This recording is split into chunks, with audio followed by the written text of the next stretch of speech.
Welcome back to another episode of Stoppage Time TV. As you know, every couple Fridays we do a bonus episode, just to give you guys something extra to go into the weekend for. I'm not Maze, I'm not going to do no hold tight the 3-point collectors and that. That's for the main show. Today, we are going to discuss some of our favorite nostalgic teams. Some people call it streets when I forget, but that term is a little bit played out. But we're looking at the success of Brighton, Brentford, and these kind of middle level teams just doing their thing this season. So it always triggers memories of the Barclays days. So let's get into this one, man. First and foremost, hey, look at we're kind of giving them a little bit of a different vibe. You know what I mean? A little chilled the back. main sofas out, you know what I'm saying? Cozy. But obviously, with Brighton doing their thing, everyone's talking about De Zerbi, we're talking about Brentford, these type of teams. Fulham even had a good year as well. Newcastle, of course, doing their thing this season. It's kind of been a year where the middle level teams are impressing. Some of the top teams haven't done good enough, of course. And also you're looking at the teams that got promoted, for example. Every team that got promoted stayed in the Premier League this season, which is unreal. I actually want to see, we need to check the stats on that. Has that ever actually been done before? That's actually very, very interesting to look into. But when you look at these teams like Brighton and then Brentford, what does it trigger you back to, though? It must trigger you back to them teams, like the Bolton teams, the Newcastle teams. What's your Fuad, yeah? What's your favourite kind of, I don't want to say the word streets never get, but what's your favourite nostalgic kind of middle-level Premier League team that's been in the league? You know what's the one for me? And I almost ended up even supporting the Sir Bobby Robson's Newcastle, yeah. Hey. Like that team of Laurent Robert, Wand on the left. You had the light-skinned duo of Kieran Dyer, Jermaine Genius. Yeah. And then you had Nobby. Tech Nobby on the right. Yep. And then up front you had Big and Little, Shearer and Bellamy. And Bellamy was almost like the speed demon. Shearer was the certified bagsman. And then the defense was always the shabby bit, but you always John Allen. Was that John Allen days? No. That was Andy O'Brien, Nicolas Dabizas, Bernard. Do you know Aaron Hughes? Andy O'Brien played Champions League, Huh? Andy O'Brien played Champions League. No. And it's like a lot of these, man, they all played the Champions League. But that's what I'm saying. Like, nobody expected that team. And they actually did well in the Champions League in certain games. So Shearer got a hat-trick in the Champions League. It's crazy. So when I look back at that team, Who's the black? No, it's not. That's what I said. Not Titus Bramble. Oh, Titus Bramble, yeah. So he was playing at centre-back. And when Boomsong and them, that team kind of started to deteriorate a little bit, but that kind of 2001 to 2004, I always looked at them and I was like, they're that underdog team there's a lot of players you can point out and say, I like them, but that was kind of for me the first one. It's funny, because when you talk about like someone like Craig Bellamy, bro, like I don't think people realize this guy had bags of ability, bro. He was like a good baller, a very, very good baller. And like, I don't want to go and start talking about the quality of eras and stuff, but if you drop to Craig Bellamy into like this era where he had the pace, he had power. 14, 15 Prem goals. Bro, he could strike both feet. He was a quality player, man. How many different versions you saw of him? You saw the version of him at Newcastle that was like a bullet train getting in behind. Mouthy, always been mouthy. Where he was actually a bagsman and a goal scorer. Liverpool became more of a wide man. City, like more of a grafter and doing the dirty hard yards for the more talented players. And it's we actually saw so many different versions of him. And we all know about his highlight moment. No, not even that. It's funny because that was actually a big moment. Obviously, at Liverpool in the Champions League at the Camp Nou, by the way. But his highlight moment, and I gotta say, that guy's my boy. But when he put Rio on a poster, that's when. That back in Rio's, That's when he realized, I gotta start. My career is coming to an end. Bro, Rio tried to scoop it over his head. He gets on the ball and burns him. Burns him, and then goes and scored. But obviously, Michael Owen goes and win the game. But anyway, I don't want to talk all about this. Ain't a Bellamy session. That's the most random thing ever. That's a good one. What about yours, Waze? I've got two that come to mind. That JJB Wigan team with Pascal Chimbanda, Roddy Yeager, Emerson Boyce, Zombia, all of these random. Jimmy Bullard, all of these. The personality. Yo, that's someone we need to get on this place. Jimmy. Well, Soccerham's done in it. He might come on road trip. Might even come on a permanent fix show. Stop it, bro. Jimmy, if you're out there, Jimmy Bullard. We've got employment for you. Come and join us. Just his general stories will be the most fun thing. Not necessarily his career, just his general stories. I think it'll be unreal. But that team was a nice team, man. Like I think they finished like 10th in the Premier League. But fam, someone like Pascal Chimbonda came out of nowhere and was what, star player. And who was their manager at that time? Because when they came up, they had Paul Jewell. Yeah. But that wasn't the team. It was Steve Bruce, innit? It was the Steve Bruce team that had the Roddy Yeager. So Roddy Yeager, Amir Zaki, those guys. Magic. They had always like a number 9 who could get them just enough goals. Amir Zaki's breakthrough to the Premier League, bro. He thought he was that dog. He thought him and Mido both went through that. So there's him, there's that team. You lot's legend, bro. But I don't know if this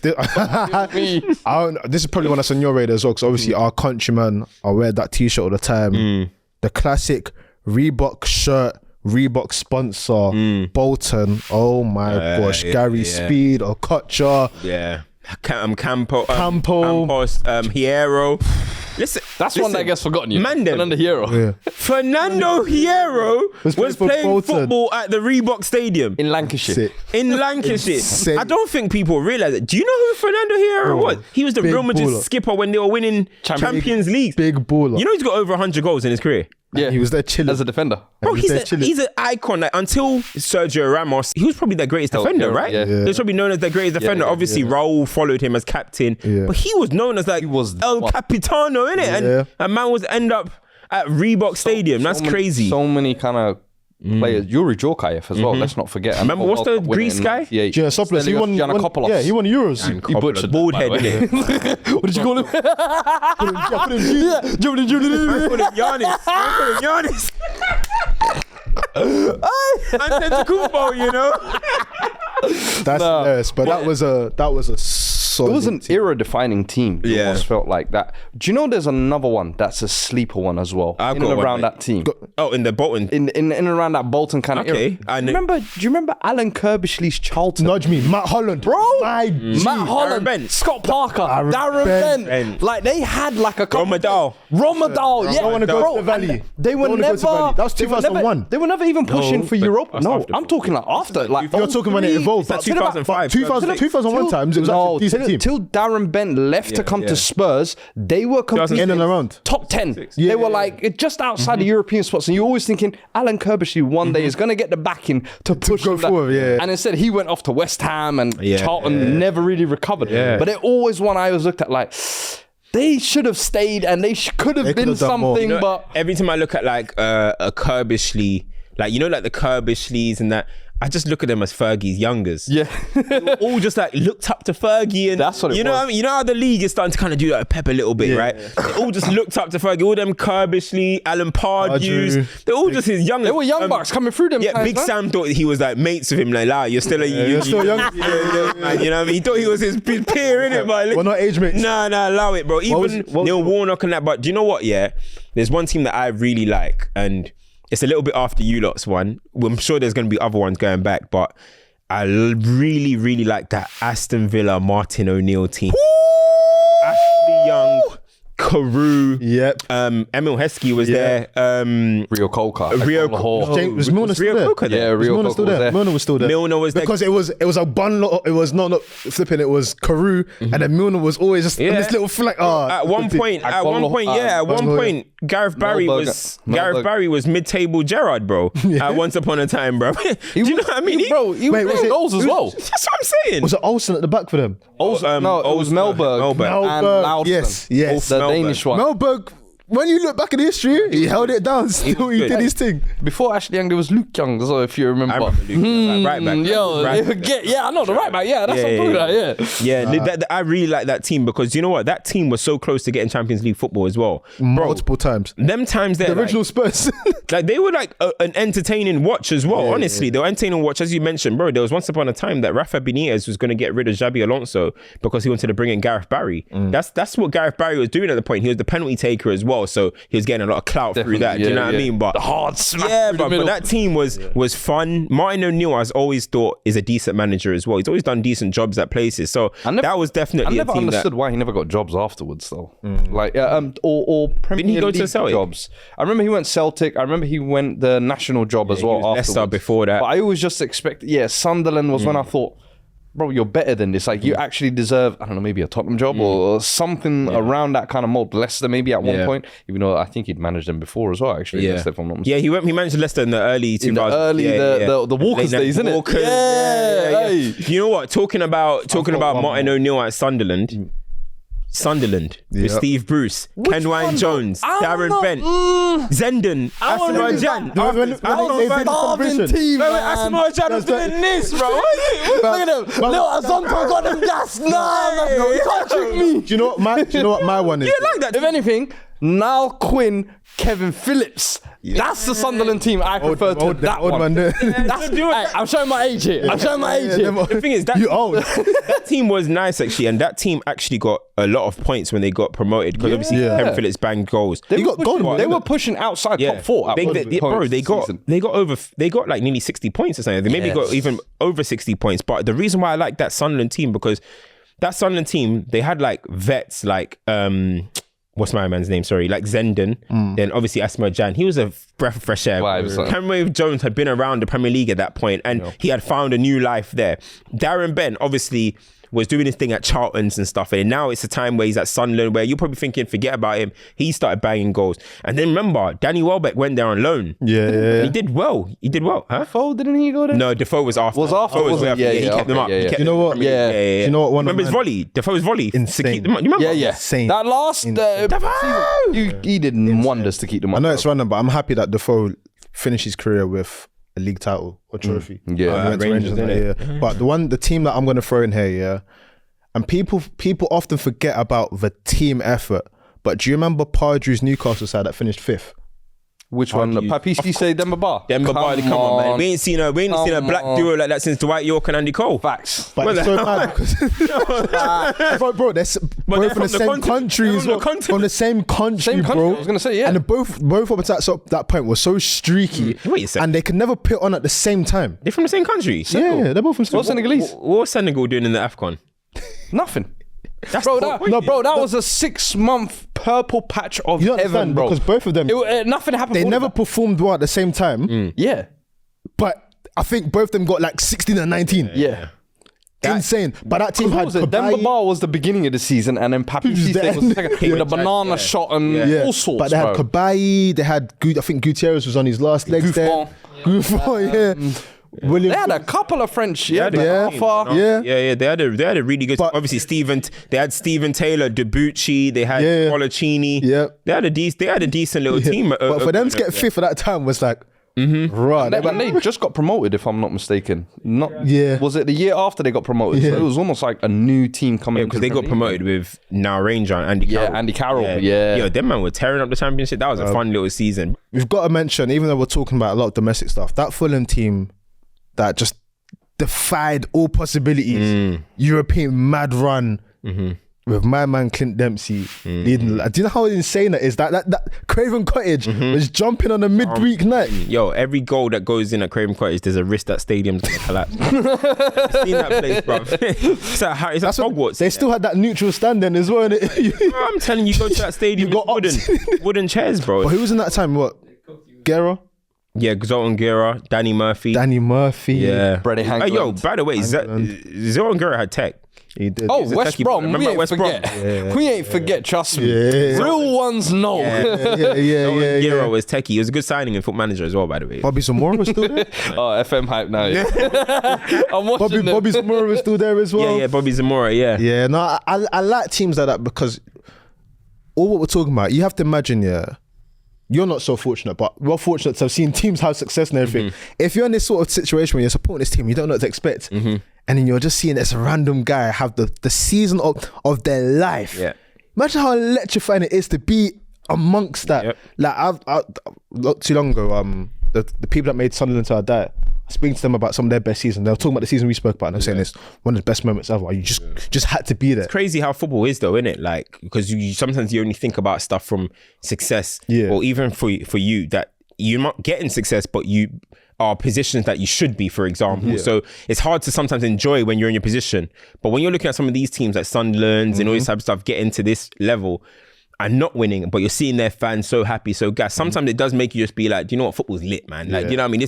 This is nice. Did you see the Nottingham Forest owner? he done a talk with Sky Sports. He's like, we're the winners today. I'm like, you just stayed up, but look at the way you're feeling. They're the winners of the Premier League. It's so nice, but I feel like we're doing one man a disservice. Who? Go on. Because he's built two of these sides. Go on. David Moyes. Now, we can talk about the 2005 Everton, or we could talk about Pienaar's Everton. Which one? He's built two of them sides. Yeah. Tim Cahill, when he started coming through with the headers, boom. James Fellaini. Beattie, Yobo. Fellaini, big and small. Then it developed into the Pienaars, the Leighton Baines, what was that brother's name? That was when Fellaini. Morales. All them type of man. Morales. That's when it moved into that. But that original team that he had there was Silva and Leon Distin as well. Osman. Leon Osman. Yobo. Arteta. Bro, Gravison. Yobo. Remember Gravison? He got a Madrid move off of that.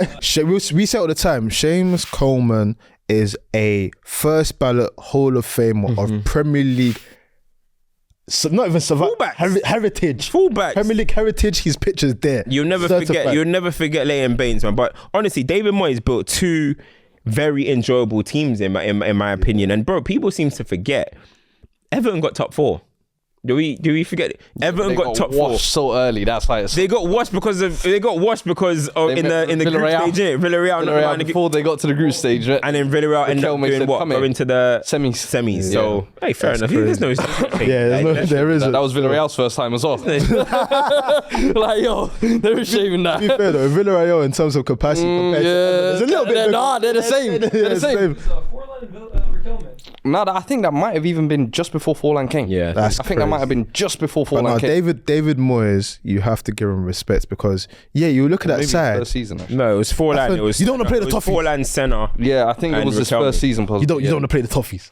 Bro, you didn't want to play Everton them days. And as I said, they had two versions. That version was a bit more solid, 4-4-2, of course. And then remember Yakubu. Yakubu was a Premier League gunman at one point. But when you say he's built two sides, I thought you was going to include this West Ham team as well. Nah, this West Ham. Why not? They finished sixth twice. They've gotten to a European semi-final and then this season a European final. So what are you saying? 3 times?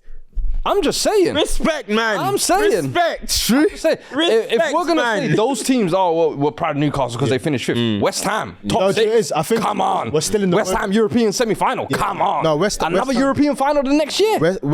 David. David, we have to respect. More for the West Ham than the Everton, if anything. David. No, the thing is, it's because we're in the moment. Yeah. Like, think about it, like in 5 years' time, we're gonna say like, that team had Declan Rice before he went off to wherever he went off. Before he went off to Arsenal. My God, Paqueta. That's how we'll talk about it. You got it right. Scamacca didn't even play. They signed big money. You have to sometimes, obviously, just to like maybe wrap this up, but like you do have to live through their moments to then be able to look back because. I look back at the Dimitri Payet team more fondly than I look back at this team, but I'm living through this moment. So I guess you don't really. But remember that we'll be looking back and say, "Remember Souček's headers? Cash money? What? I just know it." No, we'll be saying Souček gave us that one season. We'll never forget. The Zuma Cat incident and that. Bro, we're talking about Antonio. You know what? Premier League heritage. Man came up playing right back, then became a centre forward in the Premier League. It's crazy. But listen, guys. That was another episode of Stoppage Time TV bonus. Listen, let us know who we've missed out. Remember, we could talk about nostalgic players all day, but we decided just to talk a little bit about the team.